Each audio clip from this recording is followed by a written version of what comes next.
이 할머니가 애들을 8을 낳는데 본당에 돌아가갖고 그랬대요. 니네들 다 모여봐라. 다 불렀대요. 죽전, 분당, 여기 사는 교우들 다, 아들, 딸들을 다 불렀대요. 니네들 내가 80평생 살 동안 나하고 2박 3일 놀러가고 모닥불 피고 나하고 내 손잡고 춤춰준 적 있냐? 없지. 니네들 내가 늙었다고 나 래프팅 시켜준 적 있냐? 없지. 근데 우리 신부님이 지금은 40대지만 그때는 30대였거든. 30대 중반. 우리 신부님이 그걸 다 해줬다. 나는 우리 신부님 너무너무 행복하다, 신부님 때문에. 근데 이 신부님이 성당을 줘야 되는데 돈이 없다. 돈이 없으니까 니네들 나한테 못 해준 거 돈 갖고 와라. 그래서 할머니가 신문지에 돈을 이마만큼 싸갖고 왔어요. 이거 뭐냐 그러니까 신부님 이거 내가 신축금으로 자식들한테 걷어온 거래. 그러니까 이 고객이 기절하니까 내가 시키지도 않았는데 앵벌이를 알아서 해갖고 자, 이 현대교회의 물론 모든 우리 교회의 화두는 뭐냐? 선교예요, 선교. 그렇죠? 네. 하늘나라를 선포하고 선교하는 거예요. 그런데 교황님 때 막 10% 막 선교가 됐는데 지금은 2%로 떨어지더니 이제는 거의 1%대로 선교가 떨어졌어요. 선교가 안 돼요. 성당에 안 나와요, 요즘. 누가 성당에 나와요? 더욱이 이 1%대로 떨어진 상태에서 천주교 교우가 500만이라고 그러는데 미사 참여는 125만 밖에 참여를 안 해요. 그러니까 4분의 1이 성당에 안 나오는 거예요. 여러분들, 우리 집안 식구가 4식구야. 4식구인데 주일날 같이 밥을 먹기로 했는데 한 명만 맨날 와서 밥을 먹어. 그 집 망한 집이에요, 안 망한 집이에요?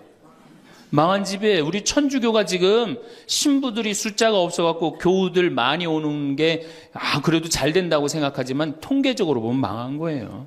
그러면 왜 우리 이 교우들이 아니면은 사람들이 성당을 찾지 않느냐?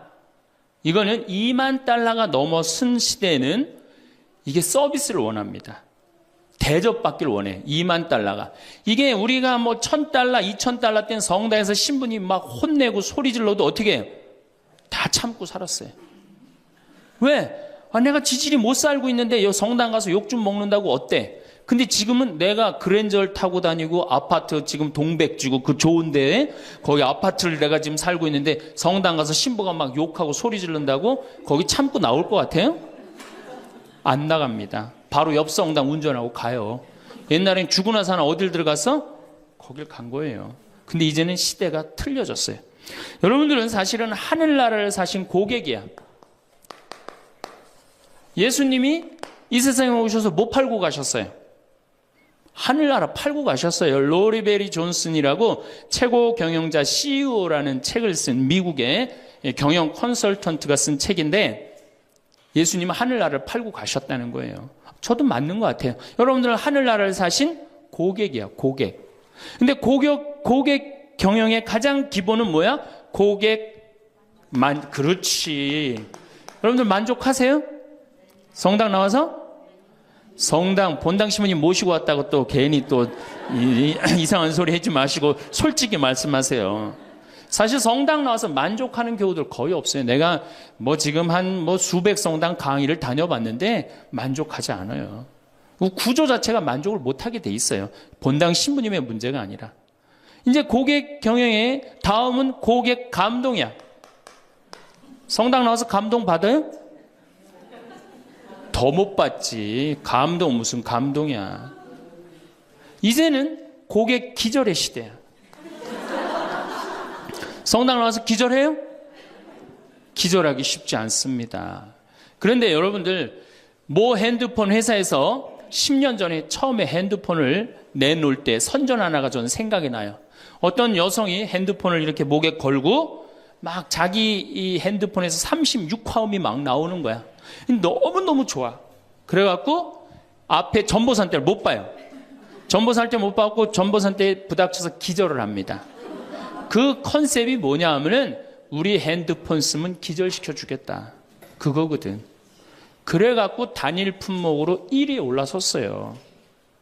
그러니까 이게 고객을 기절시켜 줘야지 고객이 그 물건을 쓴단 말이야. 성당에도 어떻게 해야 돼? 기절해야지 성당에 많이 나오는 거예요. 근데 우리 수원교구, 내가 수원교구 신부지만은 수원교구 사실 만족, 감동, 기절할 일이 없어요. 서울에서 막 인구가 막 밀려갖고 툭 하면 본당 분가야. 그래갖고 내가 성당을 정말로 열심히 줬어. 상하성당을 열심히 줬어. 아니 사실 신갈성당부터 시작해줘. 신갈성당을 열심히 줬어.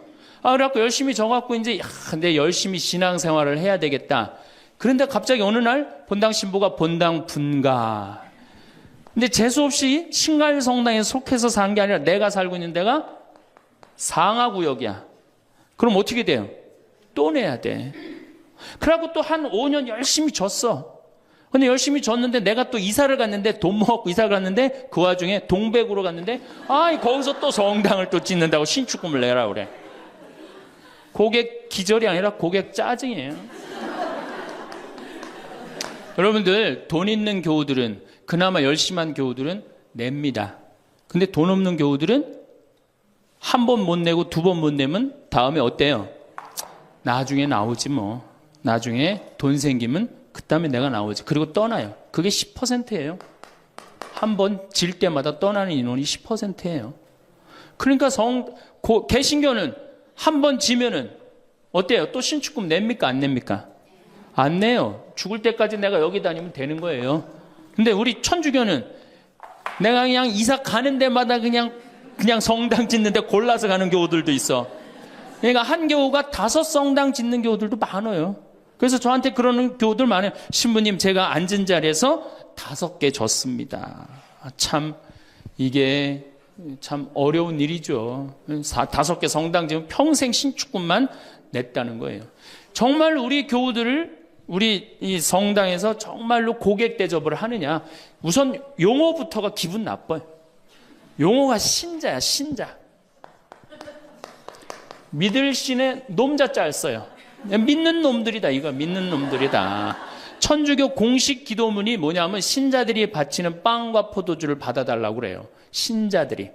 그러니까 믿는 놈들이 바치는 빵과 포도주를 받아달라. 그래도 여러분들 좋다고 열심히 미사 참여하는 거 보면 신기해, 천주교 교우들. 개신교는 성도예요, 성도. 여러분들 거룩한 물이야. 벌써 믿는 놈들 여러분하고 성도 여러분하고 기분이 어때요? 성도가 훨씬 기분 좋을 거 아니에요. 그렇죠? 불교는 불자야. 부처님의 아들 자자를 씁니다. 부처님의 아드님들. 그러니까 불자님 이게 가능합니다. 그렇죠? 성도님, 거룩한 무리 여러분님 가능하죠? 신자님 가능해요? 믿는 놈들한테 무슨 놈자를, 님자를 붙여요. 그러니까 이 불자님들은 감동을 받는 거예요. 절에 가면 스님이 얼마나 잘해줘요. 정말로 감동을 받죠.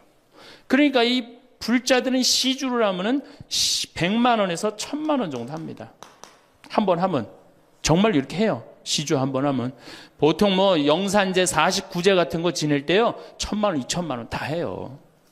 성도님들은 10,000원에서 한 10만 원 정도 합니다. 헌금을 하면. 믿는 놈들은 1,000원만 하면 되는 거예요. 그러니까 우리 교우들 헌금 안 낸다고 욕하고 혼낼 거 하나도 없다. 교우들을 헌금을 많이 내게 하려면 어떻게 하면 된다? 기절시켜주면 된다. 기절. 고객 감동을 시켜주면 된다는 얘기예요. 그 예수님의 그 경영 기법의 기본은 서비스예요. 사실은 서비스. 이게 굉장히 중요합니다. 예수님은 이 세상에 오셔서 유행어가 있으셨어요. 입만 열면 하시는 말씀이 사랑해라가 아니었어요. 입만 열면 하신 말씀이 뭐냐 하면은 섬겨라야, 섬겨라. 너희 사이에 높은 사람이 되고자 하는 사람은 남을 섬기는 사람이 되어야 하고 으뜸이 되고자 하는 사람은 종이 되어야 한다. 사실은 사람의 아들도 섬김을 받으러 온 것이 아니라 섬기러 왔고 많은 사람을 위하여 목숨을 바쳐 몸값을 치르러 온 것이다. 마태복음 20장에 나오는 얘기예요. 사람의 아들도 뭐하러 왔어? 서비스하러 왔다는 얘기예요. 섬기러 왔다는 얘기예요. 23장에 보면 너희 중에 으뜸 가는 사람은 너희를 섬기는 사람이 되어야 한다. 누구든지 자기를 높이는 사람은 낮아지고 자기를 낮추는 사람은 높아진다. 마르코 복음에도 예수님이 너희 중에 으뜸이 되고자 하는 사람은 섬기는 사람이 되어야 한다. 그러니까 예수님은 이 세상에 오셔서 봉사 받으러 오신 게 아니라 뭐하러 오셨어요? 봉사로 오신 거예요. 섬기러 오셨어요. 예수님은 분명히 섬기러 왔는데 지금 현대교회를 보면은 거꾸로 돼 있어요. 교우들이 수녀님과 신부님을 섬기고 신부들이 주교님을 섬기고 위에선 통치하고, 이게 경쟁력이 있을 것 같아요? 경쟁력 없습니다. 경쟁력, 시대가 어떤 시대인데 지금 거꾸로 가고 있어요. 대통령도 지금 국민들을 섬기느니 많이 했는데 우리 가톨릭처럼 이렇게 철저하게 이 아래로 그냥 내리꽂는 데는 없어요. 그러니까 경쟁력이 있을 수가 없어요. 예수님은 아무리 당신이 이렇게 말을 해도 못 알아들을 것 같으니까 마지막 날에 어떻게 해요? 스스로 겉옷을 걷어붙이고 제자들의 발을 닦아줍니다. 이스라엘에서 제자들을 그 사막에서 먼지 있는데 발을 닦아준다는 건 종이 할 수 있는 최고의 그 아래의 섬김의 모습을 보여준 거예요. 내가 너희들의 발을 닦았듯이 너희도 어떻게 해라? 서로 섬겨라. 그러니까 이 섬기는 거는 21세기의 문제가 아니고 우리 교회의 본질이에요, 본질. 그러면 여기 구역장님들이시죠? 반장님들이시죠?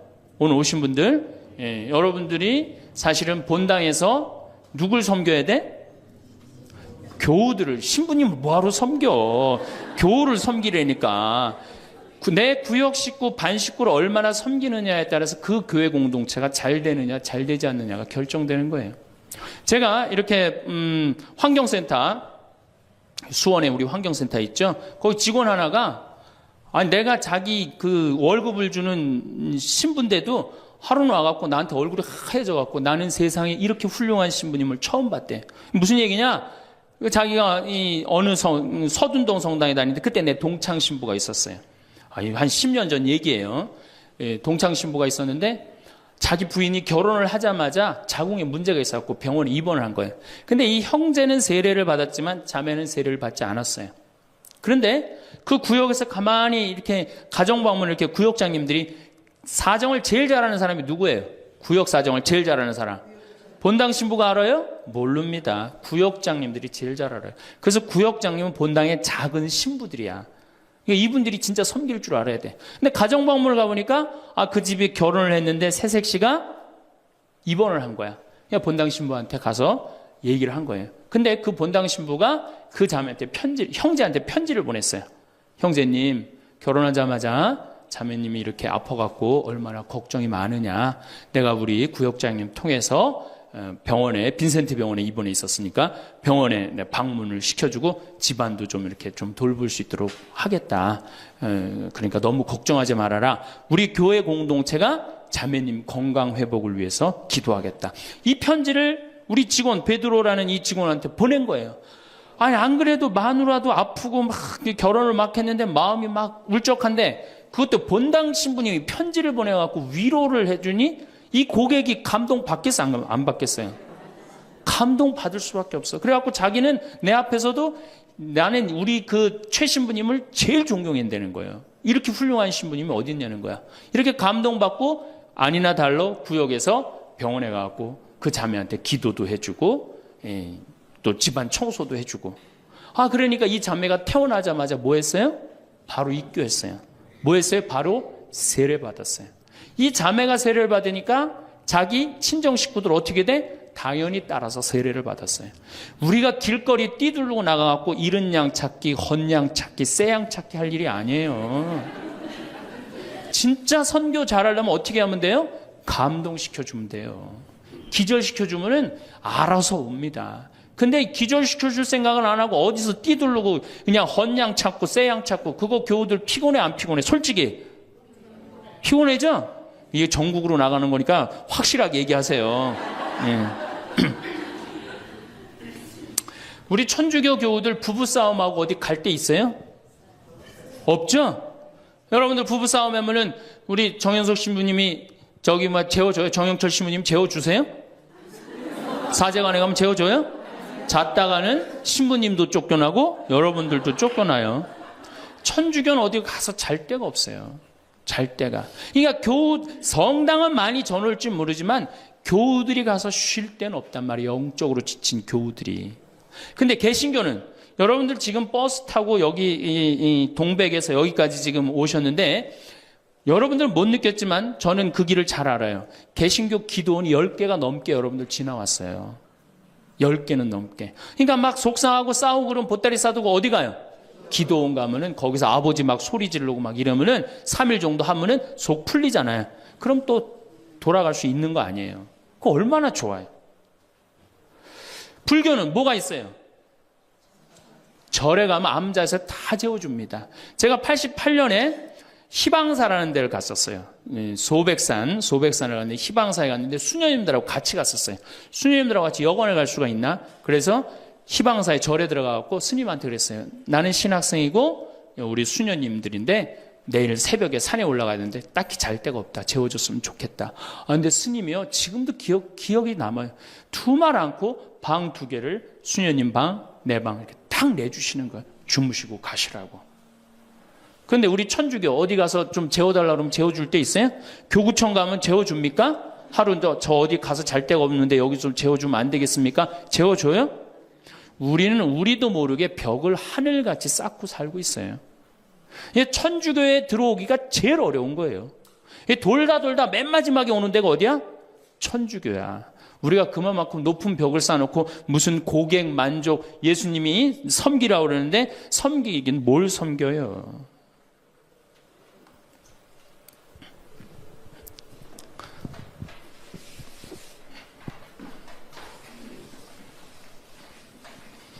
제가 그 2000년에 우리 정신부님이랑 나랑 똑같이 2000년에 정신부님 모현성당에 발령을 받았고 저는 능평성당에 발령을 받았어요. 근데 정신부님 처지나 내 처지나 똑같았어요. 아무것도 없었어요. 정말로. 모본당에서 분가금으로 딱 3천만 원을 받았어요. 근데 성당 하나 지려면 보통 27억, 30억 정도 되잖아요. 2000년이면 IMF 딱 터지고 다 망한 상태예요. 그냥 완전히 망한 상태가 2000년이에요. 본당에 가보니까 성당이 어떻게 되어 있느냐면 지붕은 천막이야. 파란 천막으로 되어 있는 거야. 그 다음에 벽은 컨테이너예요. 컨테이너. 바닥을 보니까 맨 흙이야. 성당 바닥이. 막 여기서 막 원추리가 피는 거예요. 붓꽃도 피고 성당 바닥에서. 그런데 교우들은 보니까 600명이야. 교우들 600명인데 30억짜리 건물을 어떻게 줘요? 그래서 제가 그랬어요. 요한복음 3장에 뭐라고 그랬냐면은 예수님이 46년 만에 지은 성전을 허물라고 그랬다. 며칠 만에 짓겠다고?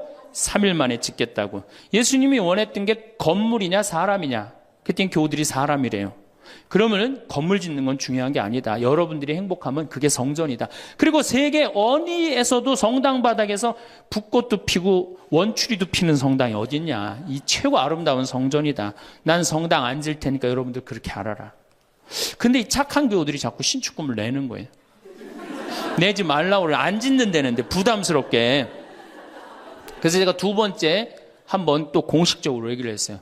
난 성당 안 짓는다고 그랬다. 왜 자꾸 내냐. 여러분들이 내는 여러분들은 정말로 신앙이 좋아갖고 내지만 못 내는 교우들 미안해서 못 나오니까 내지 말아라. 그때 이제 교우들이 헷갈리는 거예요. 저게 진짜 내라는 건지 내지 말라는 건지 저게.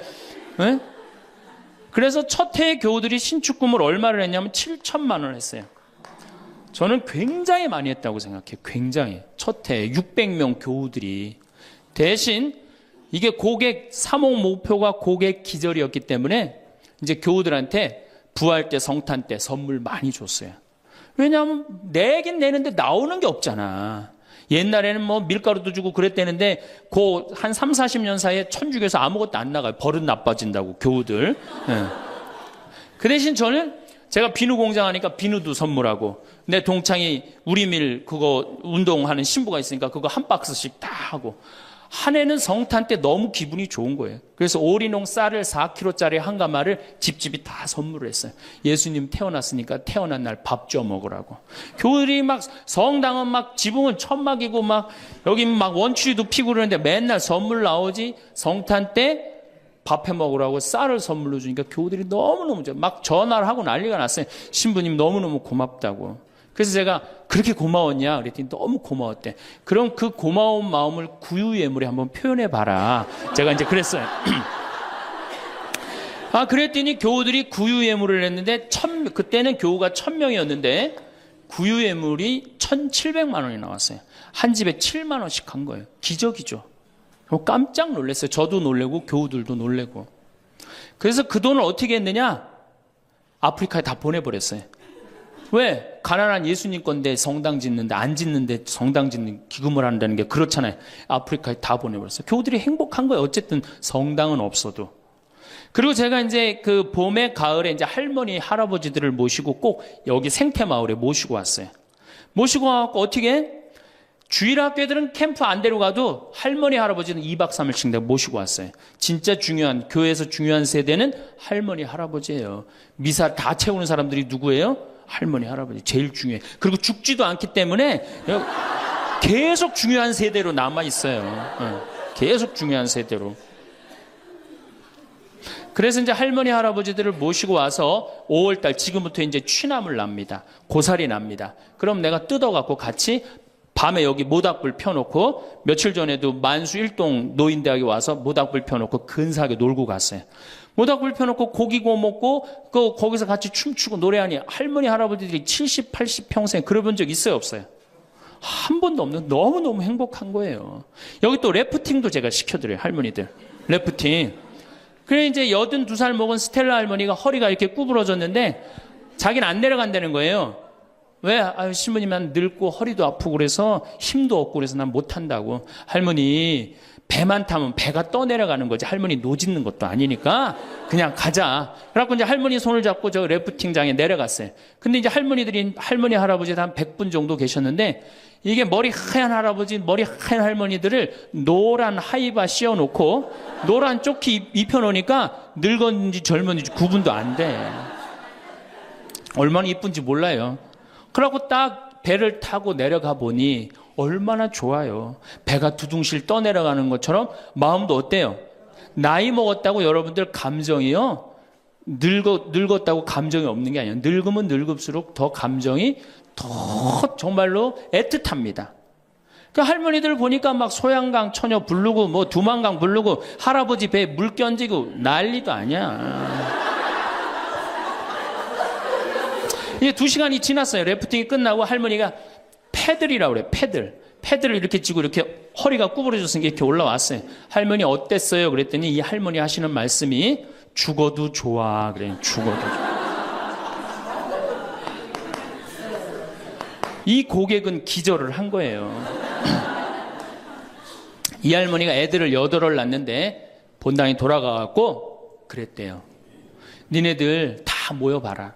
다 불렀대요. 죽전, 분당, 여기 사는 교우들 다, 아들, 딸들을 다 불렀대요. 니네들 내가 80평생 살 동안 나하고 2박 3일 놀러 가고 모닥불 피고 나하고 내 손 잡고 춤춰준 적 있냐? 없지. 니네들 내가 늙었다고 나 래프팅 시켜준 적 있냐? 없지. 근데 우리 신부님이 지금은 40대지만 그때는 30대였거든. 30대 중반. 우리 신부님이 그걸 다 해줬다.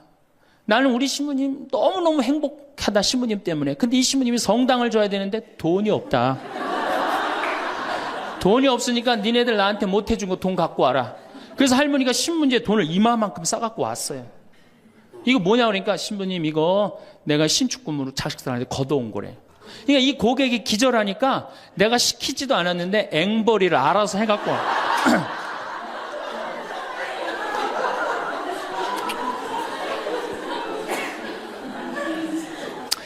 그래서 이제 교우들이 하도 성당을 짓자 난 안 짓는다 그러는데 짓자 그래서 3년 9월에 시작해갖고 4년 부활절에 성당을 다 줬어요. 9개월 만에 성당을 뚝딱 줬어요. 그리고 이제 봉헌식을 하는데 교우들이 그러는 거예요. 신부님 우리가 언제 이렇게 성당을 줬느냐고. 나도 모른다. 이렇게 기절한 상태에서 자기 주머니에 돈이 나오는지도 모르고 막 낸 거야. 깨보니까 성당이 젖은 거예요. 사실은 교우들이 행복하면 성당 짓는 거 어려운 일 아니에요. 우리 정신부님도 모현 성당 참 멋있고 깨끗하게 또 지셨는데 어떻게 또 동백으로 또 가고 참 불쌍한 신부예요. 사실은 하나만 지면 됐지. 여러분들 조금 기절한 상태에서 좀 도와주세요. 조금 기절한 상태에서. 이렇게 성당에 나오면 행복해야 되는데 우리 천주교는 행복하지 않아요. 성당에 나가면요, 우리 컨셉은 우울이야, 우울. 개신교는 컨셉이 뭐예요? 기쁨이에요, 기쁨. 감사, 찬양, 영광, 경배, 알렐루야. 그렇죠? 아멘. 이렇단 말이야, 개신교는. 근데 우리 천주교는 이게 서비스의 정신이 없기 때문에 우울로 돌아갈 수밖에 없어요. 그러니까 우리는 주로 뭐냐면은 봄 판공, 가을 판공, 십자가의 길, 참회의 절, 양심 성찰 이런 거란 말이야. 그냥 늘 우울해. 나는 우리 교우들 참 불쌍해요. 왜 불쌍하냐면은 일주일 내내 그냥 시어머니 때문에 속이 부글부글 끓었어. 남편 때문에 부글부글 끓었어.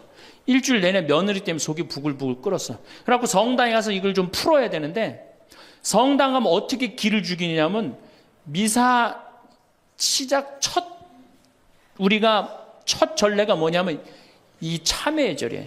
그래갖고 뭐라고 시키냐면 내 탓이오, 내 탓이오, 내 큰 탓이라고 그러니 이게 풀로 왔는데 이게 풀로 오는 게 다 다시 내 탓으로 다 내가 지고 다시 집에 가는 거야. 이게 미치는 거죠. 제가 한번 어느 성당에 환경 강의를 간 적이 있어요. 환경 강의를 갔는데 고해성사를 미사 전에 이제 주로 들어갔는데, 고해성사 앞에 그 고해소 앞에 양심성찰 그 항목을 쭉 적어놨는데 거의 100가지를 적어놨더라고. 뭐 주일미사 빠진 거, 뭐 교무금 떼어먹은 거, 뭐 술집에 간 거, 막 100가지를 써놨어요. 보니까 내가 이렇게 들어가면서 야, 저거 보고 있는 사람들 정말 우울하겠구나, 그런 생각 들었어요. 아니나 달라 한 형제가 딱 들어오더니 숨을 팍 쉬더니, 신부님 내가 3년 만에 성당에 왔는데 저거 앞에 보니까 안 걸리는 게 없다. 그중에 특별히 6번, 27번, 65번이 걸린다는 거예요. 이놈의 100가지 중에 그걸 내가 어떻게 알아. 6번이 무슨 죄인지. 그래서 내가 보석으로 2번, 6번, 8번 하라고 그랬어요.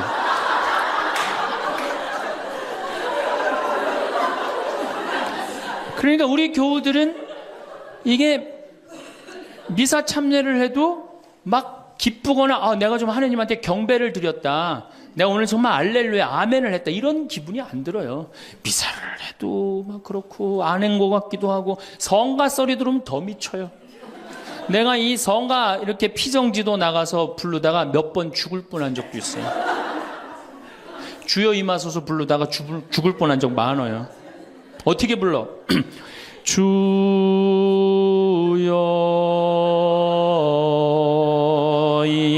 임하. 언제 숨 쉬어야 돼 이거? 이러니 죽는 거지. 이러니까 죽는 거지. 여러분들 개신교 이거 4분의 3박자로 불러요. 개신교. 주여 임하소서 내 마음에 암흑에 헤매는 한 마리 양을 태양과 같으신 사랑에. 얼마나 좋아. 근데 우리는 이거를 어떻게 부르냐면 청승을 떨면서 불러. 청승.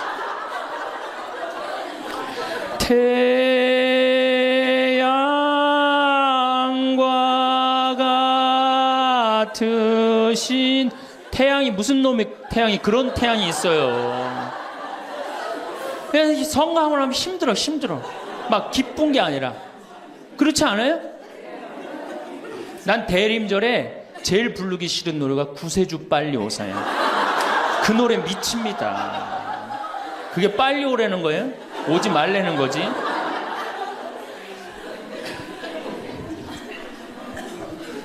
주일학교 아이들을 보면은 참 불쌍해요. 왜 불쌍하냐면 주일학교 아이들이 여름신학교를 해요. 그럼 얼마나 신나, 여름신학교를 하면은. 그래갖고 막 성당에서 티도 주고 간식도 주고 율동도 배우고. 뭐 6학년 애들은 별로 안 좋을지 모르지만 유치부 1, 2, 3학년 애들은 너무너무 신나잖아요. 그러니까 방학을 해가자마자 주일학교 한다고 성당을 막 쫓아갔어. 성당에 월요일날 이제 주일학교 여름신학교 하는 첫날, 첫 프로그램이 뭐냐면은 참회절이에요. 참회절. 애들을 다 유치부부터 6학년까지 다 안 치고 갑자기 불을 끕니다. 성당불을 다 꺼요. 그리고 초 2개만 딱 켜놓고 주일학교 선생님이 양심성찰을 하자고 그래요. 양심성찰을 갖고 이제 주일학교 선생님이 읽기 시작합니다. 뭐라고 읽어? 유치부부터 6학년까지 앉혀놓고 나는 엄마 몰래 헌금 1,000원 중에 500원을 떼어먹었어. 이러면요 유치부 애들이 눈꼬리가 막 올라가요. 저걸 어떻게 알았지? 내가 헌금 떼어먹은 걸? 난 엄마 몰래 오락실을 갔습니다. 이게 괴로운 거예요. 애들도 괴로운 거예요. 애들도 우울 컨셉으로 이제 성장하기 시작하는 거죠. 이렇게 6년 동안 하면요 애들이 무슨 생각할 것 같아요? 6년 동안 하면은 여러분들이 잘 하셔야 돼요.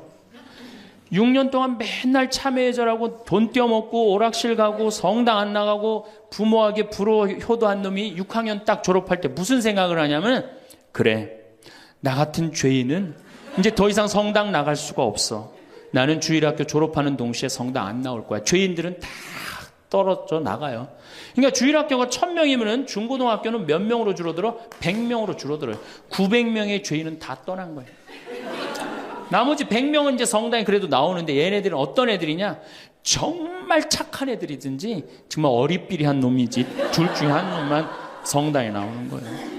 개신교는 주일학교가 1,000명이면 중고등학교도 1,000명, 중고등학교가 1,000명이면 청년도 1,000명이에요. 왜? 이들은 기쁘기 때문에. 그게 현대 영성에 맞는 거예요. 이들은 행복하기 때문에.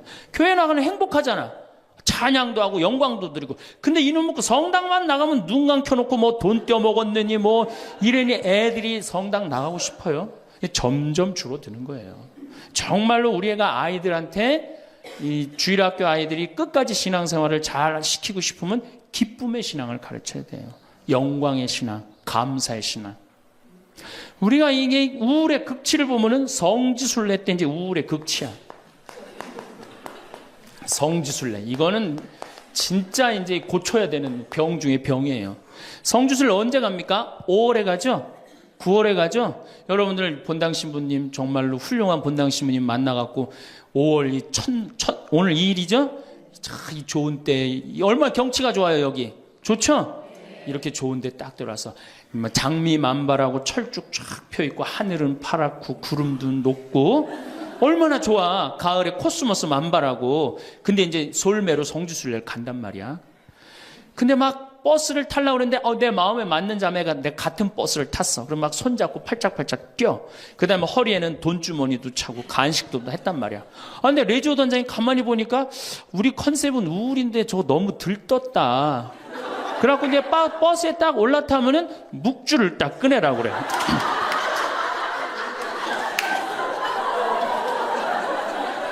묵주를 꺼내라고 꼭 고통의 신비를 꼭 해요.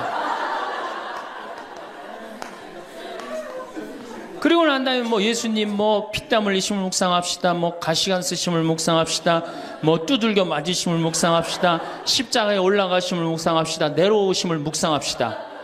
이걸 오단하고 나면요, 무슨 코스모스 만발하고 장미 뭐 피는 게 어디 있어요? 지금 신부님, 저 예수님이 지금 십자가 올라갔다 내려오고 막 피땀 흘리고 그랬는데, 그런 관광버스 안이 찬물 끼얹어놓은 것 같이 조용해져요.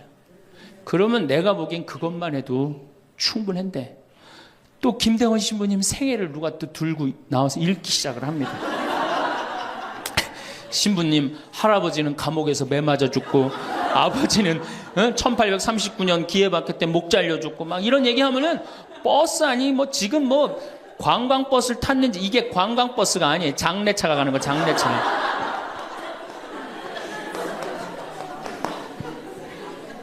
그래갖고 신부님이 1836년에, 여러분들 신부님이 1836년에 떠나서요, 마카오에 1837년 6월에 도착하세요.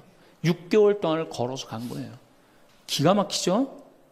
그런데 신부님 유학 중에, 신부님 1836년에 떠났으니까 아버지가 39년에 죽어요. 순교를 하세요. 그러니까 유학 중에 아버지가 죽은 거야. 얼마나 이게 그 어린 그 신학생한테 마음이 아프겠어요. 정말 기가 막히죠. 그럼에도 불구하고 조선교회를 위해서 견디죠. 그런데 또 중간에 최 프란치스코라고 동료 신학생이 죽어요. 우리 신부들한텐 동기가 죽는 건 형제가 죽는 거하고 똑같은 거예요. 그게 얼마나 또 마음이 아파. 그래갖고 45년에 조선에 들어와 보니 세례를 받았나 성사를 받았나 교우들이 정말 신부님 생각해 기가 막히냐. 그땐 부제님이었는데. 그래갖고 빨리 신부님을 영입해야 되겠다. 그리고 이제 서해 바다에서 배를 12m 정도밖에 안 되는 배를 타고 그거를 상하이를 건너간다고 간 거예요. 어부들은 신부님이 하도 그 부제님이 하도 똑똑하고 그러니까 항해수를 아는 줄 알고 무조건 따라갔는데 항해수를 알긴 뭘 알아. 저쪽이 중국일 것이다. 가자. 그리고 간 거예요. 그러니 돛 떨어지고 닷 깨지고 20일 동안 표류를 합니다. 정말 죽을 둥 살 둥 해갖고 중국에 도착을 해요. 상해 가갖고 또 고초를 겪고. 그래서 이제 주교님을 만나갖고 서품을 받고 또 어떻게 또 중국에서는 또 어떻게 저쪽이 조선일 것이다. 그것도 주교님까지 모시고 가자. 그래갖고 갔어요. 갔는데 웬걸 딱 도착을 했는데 사람이 말을 했는데 이상한 말을 하는 거. 어디서 와서 꽝 이러는 거예요. 제주도로 간 거예요. 제주도로. 잘못 가갖고. 제주도에서 또 미사를 봉헌하시고 인천 아파트로 와서 사목을 하는데 잠을 잡니까? 뭐를 합니까? 그러다가 6월 달에 순이도에서 붙잡히세요. 붙잡혀갖고 한양으로 압송을 되는데 6월에서 9월이면 여름을 지나는 거 아니에요? 얼마 똑똑해. 세계 지도 그릴 줄 알지, 라틴어 할 줄 알지, 중국어 할 줄 알지. 이 급변하는 세상에서 나라를 위해서 일 좀 하려고 그러는데 우리 대장 예수님을 두고 내가 어디를 하느냐 이래갖고 그냥 당당하게 이렇게 견디시잖아요. 그래갖고 막 신부님 허벅지를 때려. 그래갖고 막 구데기가 끓고 그러죠. 그러다 9월 16일 날 신부님이 순교를 하셔요. 세남터에서. 근데 돌아가실 때 또 어떻게 돌아가시느냐? 이쪽으로 되면 잘 자르겠느냐, 저쪽으로 되면 잘 얼마나 용감하세요. 그래갖고 8번째 칼에 신부님 목이 떨어졌다. 이렇게 훌륭한 성인 신부님을 모시고 사는데 여러분들 뭐 하는 거냐? 주일미사도 잘 안 나오고 선교도 안 하고 그럼 또 그냥 막 기가 죽어갖고 고개를 또 우울 컨셉으로 고개를 숙이는 거야. 자, 장하다 순교자 합시다. 장하다 순교자 주 이래면 진짜 장례차가 가는 거예요. 그래갖고 이제 성지에 도착을 하면은 시키지 않았는데도 십자가의 길 알아서 해요. 시키지 않았는데. 그리고 이제 밥을 먹고 나면은 레지오 단장이 미안한 거야. 그래도 1년에 한 번 관광버스 타고 나왔는데 이거 묵주기도부터 기죽이기 시작해갖고 뭐 신부님 생에 막 아버지도 죽고 할아버지도 죽고 엄마는 거지가 돼서 돌아다니고 막 장하다 순교자까지 하고 막 십자가 얘기를 하고 하늘은 파랗고 꽃은 만발한데 너무 우울해. 그럼 이제 전심 때 술을 따르기 시작합니다. 한 잔씩 먹이기 시작해요. 한 잔씩 먹이고 돌아올 때 보면요. 가관이 아니에요. 분명히 갈 때는 장하다로 갔는데 올 땐 차차차로 오는 거예요.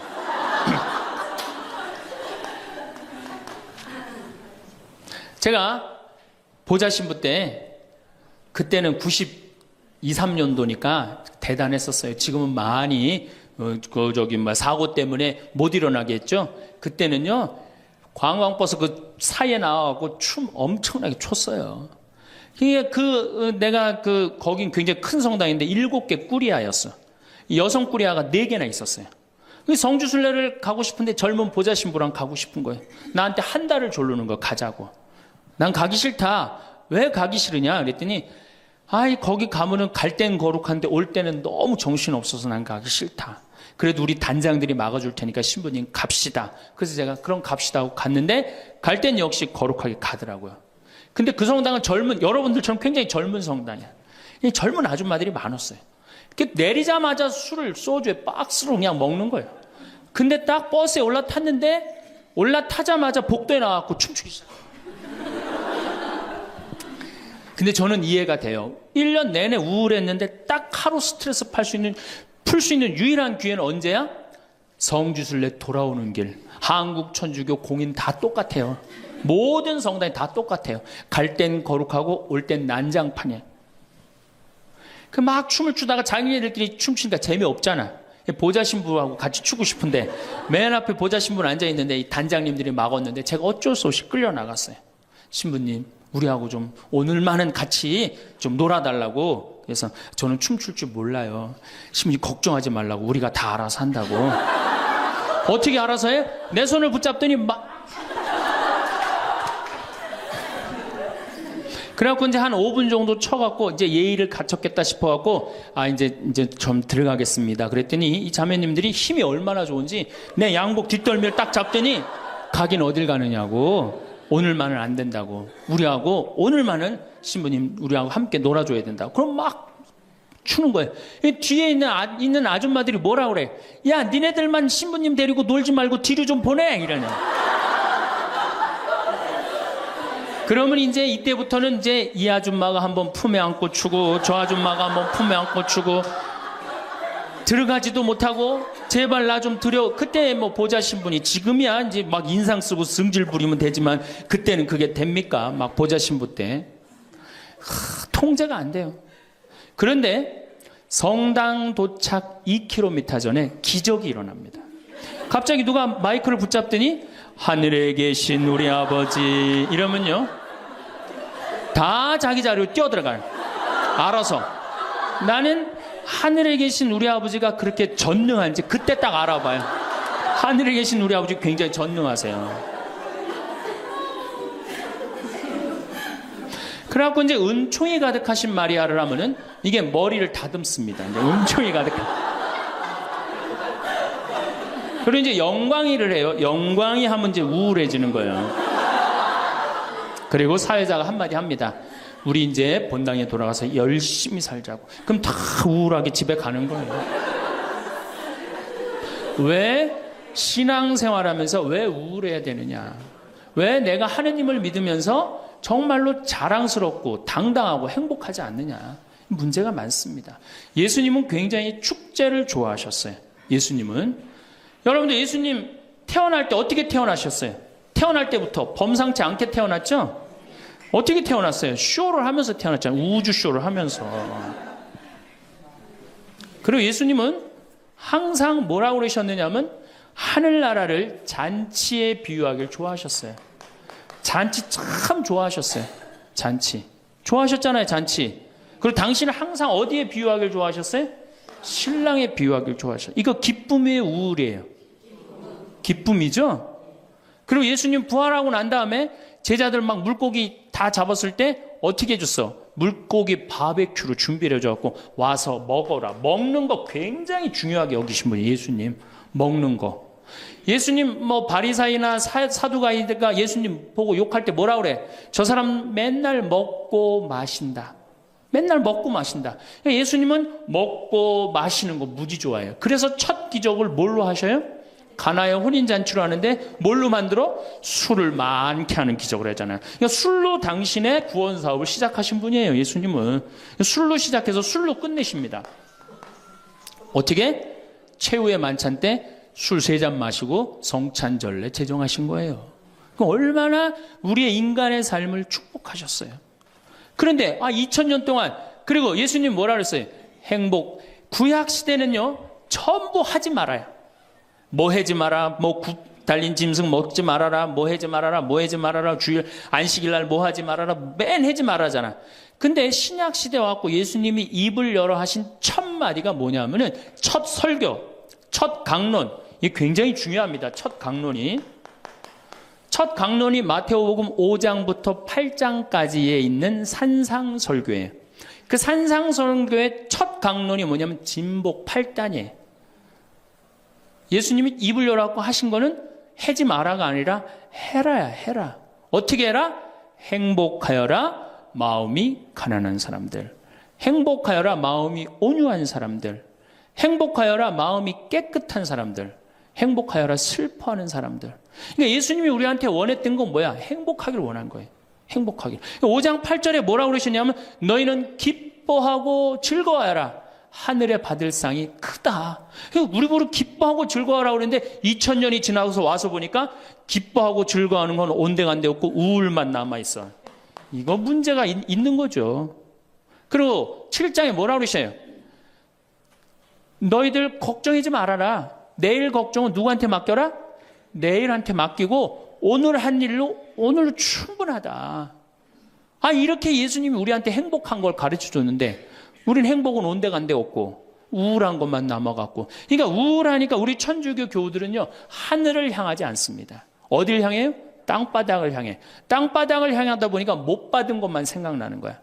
그러니까 우리가 받은 게 999가지인데 하느님한테 그거 감사. 여러분들 이 아름다운 자연 공짜로 보는 거 감사해 안 감사해? 공기 공짜로 마시는 거 감사해 안 감사해?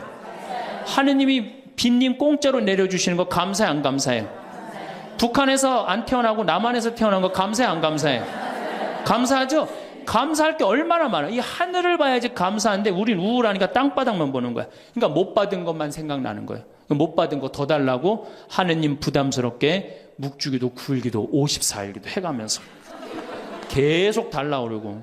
그냥 우울한 컨셉은 이렇게 영성이 따라갈 수밖에 없어요. 이제 여러분들 감사하십시오.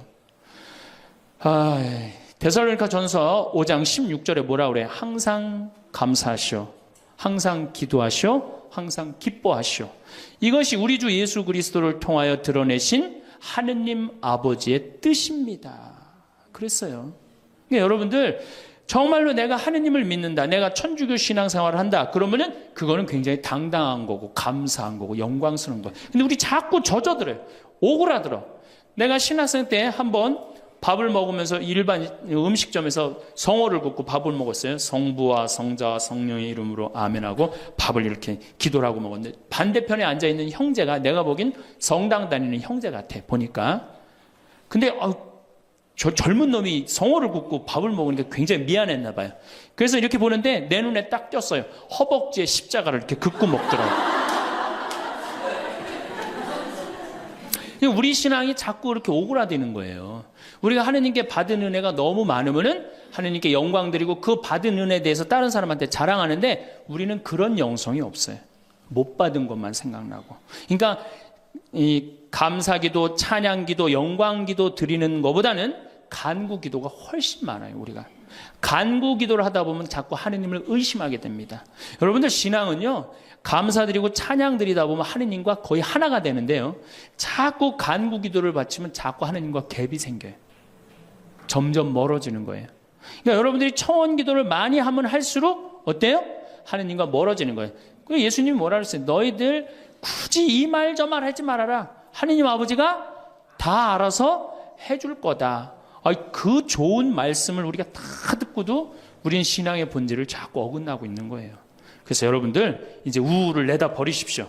우울을 내다 버리고 정말 행복하게 그렇게 사시고. 오늘도 황창현 신부님의 행복 특강 잘 들으셨나요? 이어서 나이 들수록 들으면 도움이 되는 지혜의 말씀을 들려드리겠습니다. 사람은 살아가면서 나이에 따라 시기마다 여러 가지 고민을 겪는다. 유치원 아이들에게는 한글과 알파벳을 외우는 게 큰 과제다.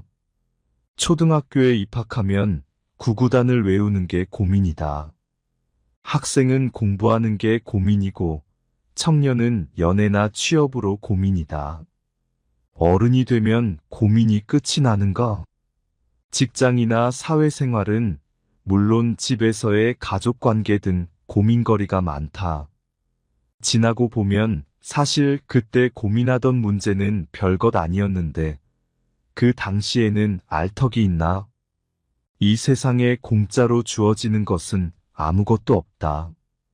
그런데 뿌리는 중간 과정의 연습과 도전, 실패와 반복 없이 자꾸만 결과만을 바란다. 그 결과가 자기 뜻대로 이루어지지 않는다고 좌절하고 절망하고 자신을 한탄하고 주변 사람을 괴롭히게 된다. 실패를 좌절이 아니라 경험으로 받아들여 연습으로 여기고 결과를 책임 있게 인정한다면 결과가 어떻게 되든 나에게도 좋고 남에게도 좋은 자유롭고 행복한 인생을 살 수 있다. 우리가 살다 보면 사람과의 관계는 늘 바뀐다. 그만큼 제일 어렵고 생각하게 만드는 부분이기도 하다. 단 하루를 보아도 내 마음을 열게 하는 사람이 있고 오랜 시간을 보아도 이상하게 내 마음을 점점 다치게 하는 사람이 있다. 인생을 함께 온 시간과 깊이는 꼭 비례하지 않는다.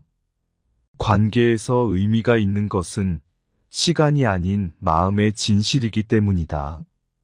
첫 번째 만나면 마음이 편한지 불편한지 생각해보기. 시간을 내어 누군가와 약속을 잡고 만났을 때 만나면 시간이 금방 가는 I don't blame you for living this wish had been enough for you to stay.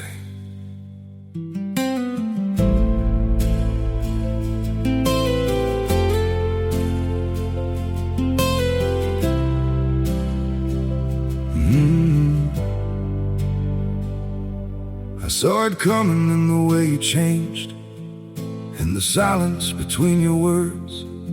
Every I'm fine felt heavier than truth, like something breaking unheard. I tried to fix what I didn't understand, held on tighter as you slipped away. But love can't grow where it's already gone. I don't blame you for living this wish had been enough for you to stay.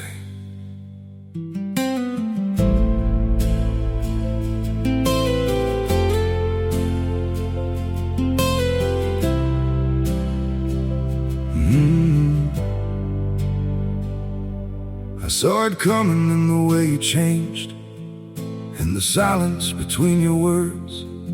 Every I'm fine felt heavier than truth, like something breaking unheard.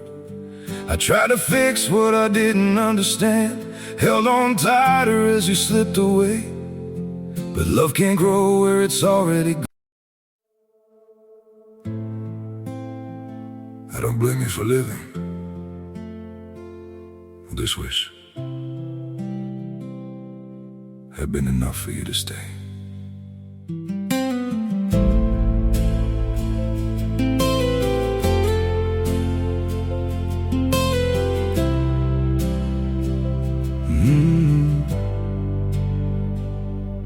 I saw it coming in the way you changed, in the silence between your words.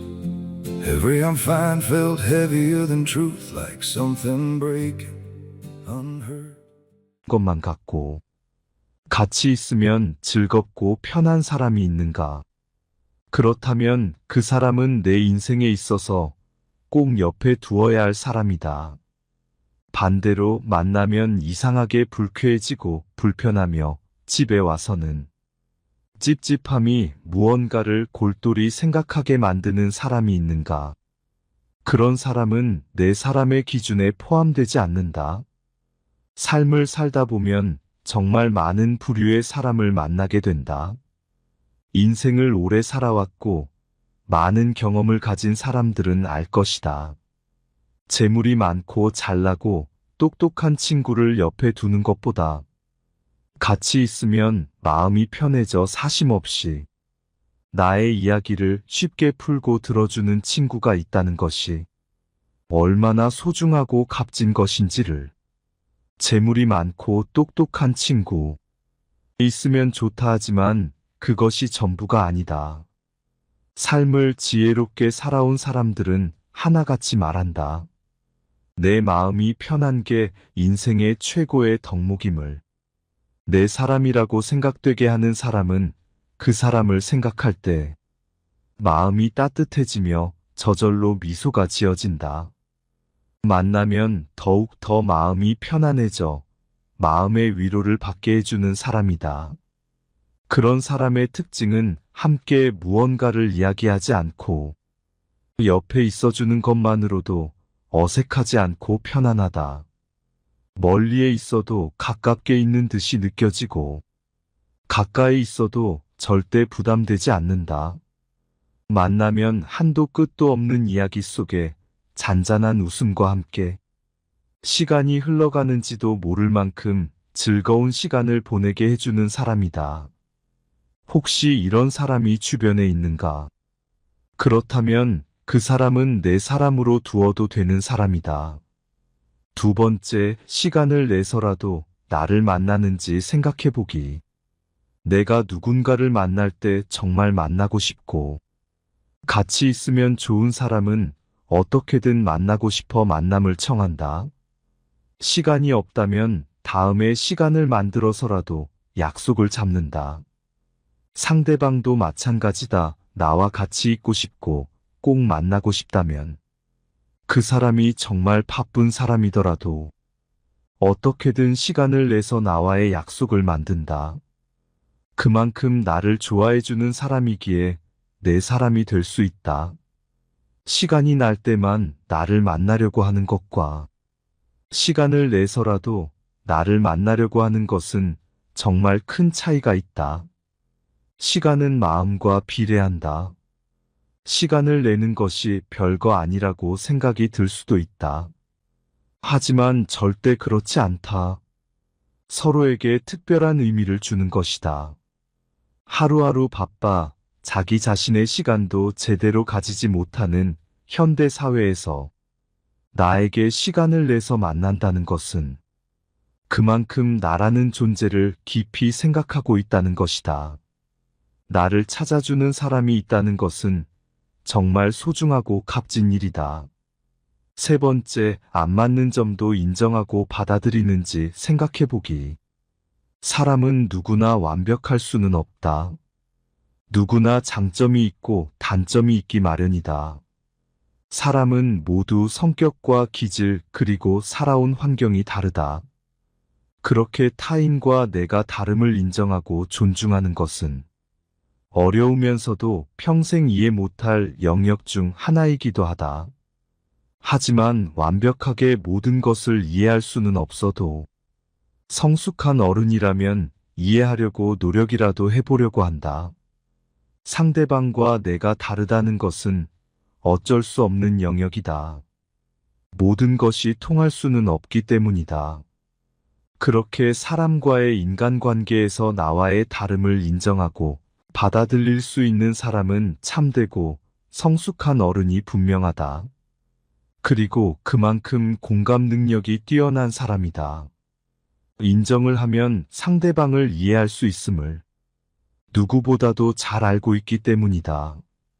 인생에 정답이 없듯이 사람도 누가 맞고 누가 틀리고는 존재하지 않다.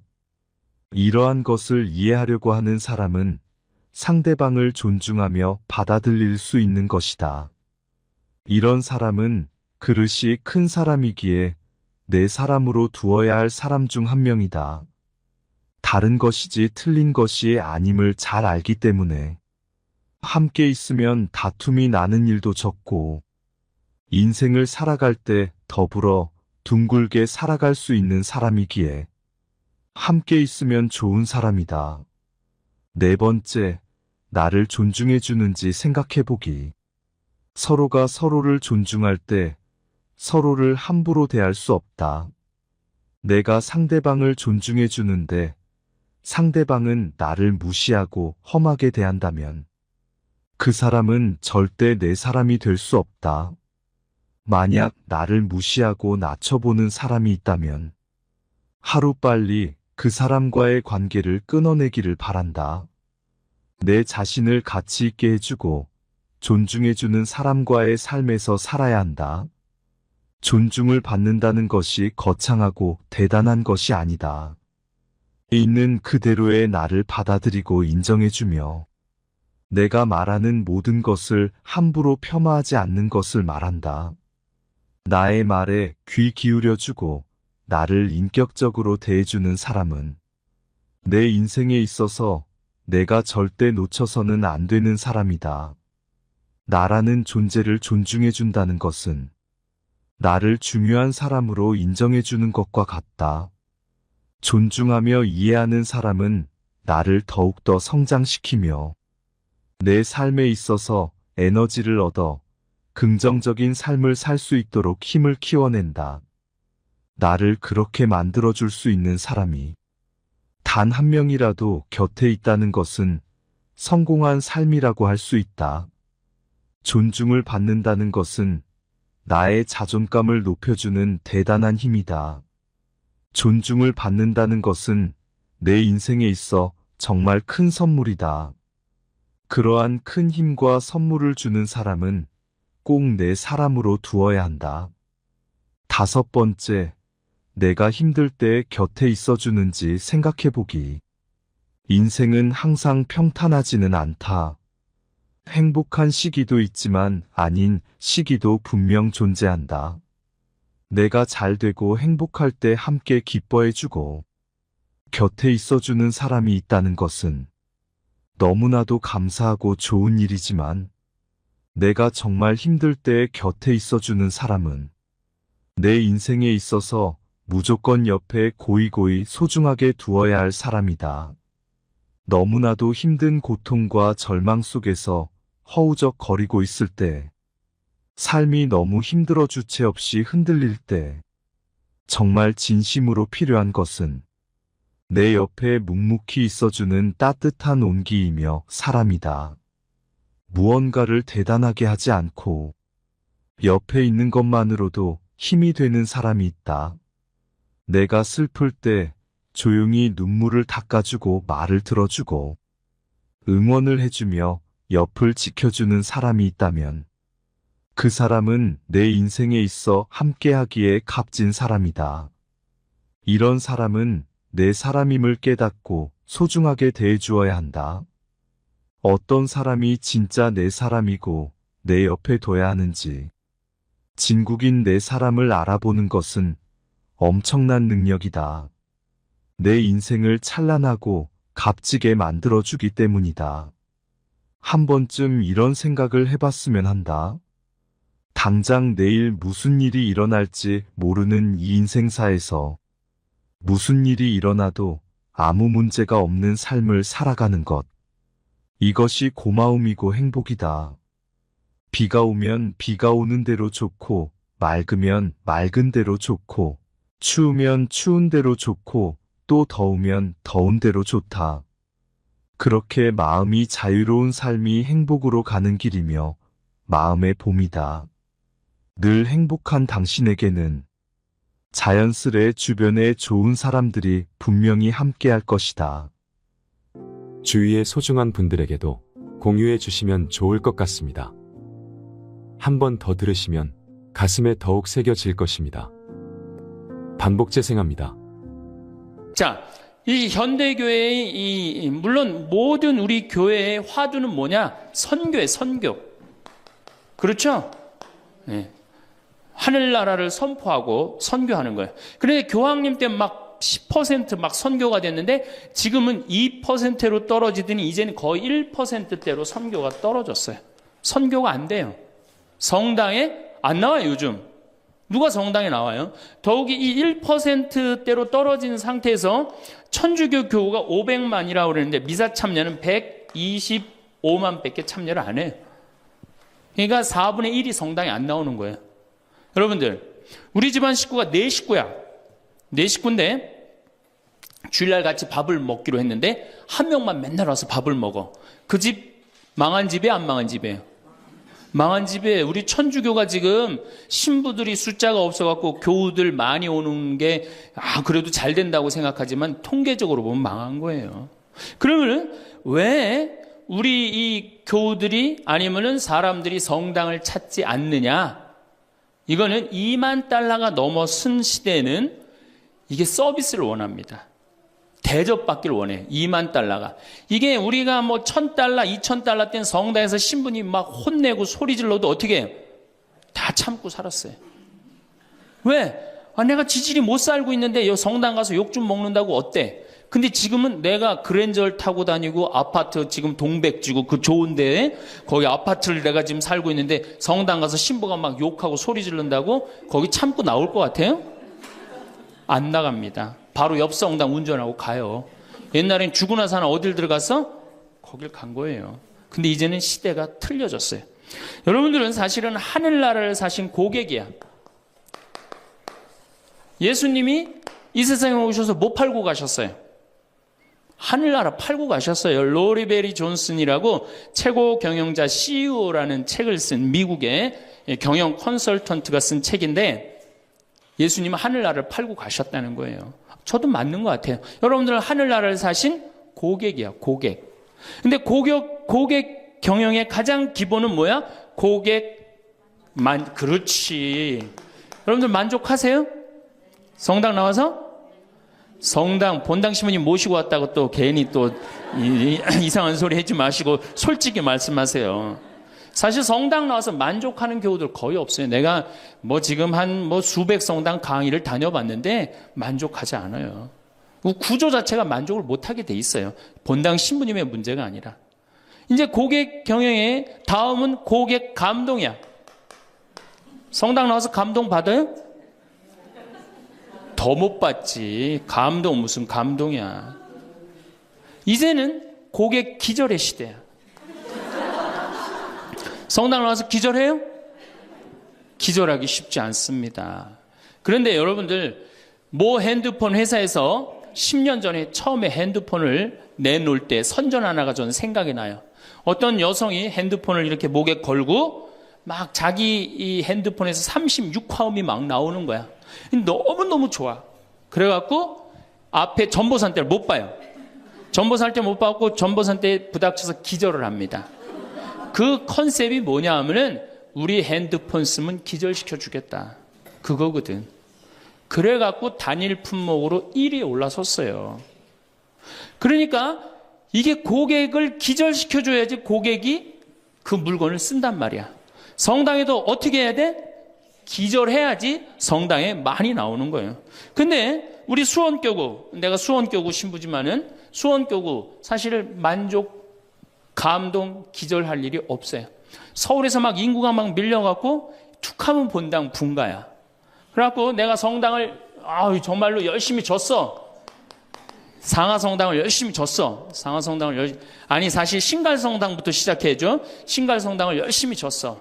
그래갖고 열심히 져갖고 이제 근데 열심히 신앙생활을 해야 되겠다. 그런데 갑자기 어느 날 본당 신부가 본당 분가. 재산을 잃으면 조금 잃은 거고 명예를 잃으면 반을 잃은 거고 건강을 잃으면 다 잃었다 그랬어요. 건강을 잃으면 다 잃은 거예요. 저도 원래 관절염이 있었어요. 그래갖고 내 동창들이 나보고 40살 네가 넘어서 살면은 이별여행 가준다고 그랬어요. 세계 이별여행. 그때까지 못 살 것 같았거든. 그리고 내가 보좌 신부 때도 교우들이 나한테 그랬어요. 신부님 곧 쓰러져서 죽을 것 같아요. 그랬어요. 정말로 그렇게 건강이 안 좋았어요. 근데 제가 수영을 하면서부터 건강해지기 시작해서 수영하면서 지금 수영장 25m 풀 40밖에 한 번도 안 쉬고 돕니다. 한 번도 안 쉬고. 그거 어려운 거 아니에요. 조금만 여러분들 투자하면은. 그걸 이제 그런 이 건강에 자신이 생기니까 요즘은 뭐를 해요? 스킨스쿠버 다이빙을 합니다. 이게 지구상에 여러분들이 보는 건 30%예요. 70%는 어디가 있어요? 바다에 가 있어요. 바다 안에 들어가 보면 정말로 아름답고 신비해요. 그러니까 건강하니까 옛날엔 꿈도 못 꿨죠. 제가 바다에 들어간다는 건 꿈도 못 꿔. 나 하나 걸어 다니기도 힘들었는데. 근데 지금은 너무너무 좋고 행복해요. 건강의 행복의 첫 번째 조건은 뭐예요? 건강이야. 여러분 오늘 당장에 집에 가갖고 신부님 지금 애 키우고 너무 돈이 좀 빠듯합니다. 쉬운 방법이 하나 있어요. 집에 가서 학원 끊어요. 애들 학원. 학원만 끊으면 여러분들 뭐가 생겨? 돈이 생겨요. 그 돈 가져와갖고 여러분들 건강 먼저 챙기세요. 그게 자식을 위하는 길이에요. 그래서 행복하려면 뭐 해라? 운동해라. 두 번째, 감사해라. 이거 참 우리가 못하는 것 중에 하나예요. 하루에 5가지씩 감사라는 거예요. 하루에 5가지씩. 저는요, 이 얼굴은 제가 씹다 뱉은 수제비 같이 생겼어도 이 목소리 하나는 정말로 100만 불짜리라고 그래요. 목소리 좋죠? 제가 이렇게 강론을 잘 못해도 할머니들이 제 손을 꼭 잡고 항상 뭐라 그러냐면 신부님 너무 강론이 귀에 쏙쏙 들어온다고. 그게 강론을 잘하는 게 아니에요. 제 목소리 톤이 이렇게 대중한테 귀에 쏙쏙 들어가는 톤이에요. 얼굴은 씹다 뱉은 수제비 같이 생겼어도 목소리 좋은 건 신부한테는 최고 선물 아니에요? 아니 내가 얼굴 못생긴 거 이거 원망한들 이거 다시 바뀝니까? 안 바뀌어요. 제가 키가 1m 원래는 67이었어요. 근데 30대 후반이 되니까 66으로 줄어들더라고. 요즘 재보니까 65로 떨어지고 있어요. 자꾸 이게 쭈그러들어 키가. 그래 내가 키가 1m 70이 안 넘는다고 원망한들 다시 늘어납니까? 여러분들 중에 내가 가지지 못한 거 아무리 안타까워해도 절대 가질 수 없어요. 내가 머리가 깡통이야. 근데 아무리 두들겨 팬다고 걔가 똑똑한 놈 됩니까? 한 번 깡통은 영원한 깡통 되는 거예요. 그런데 애는 깡통인 현실은 무시하고 내 희망이 서울대학이라고 애를 괴롭히면 여러분 행복할 것 같아요? 행복하지 않아요.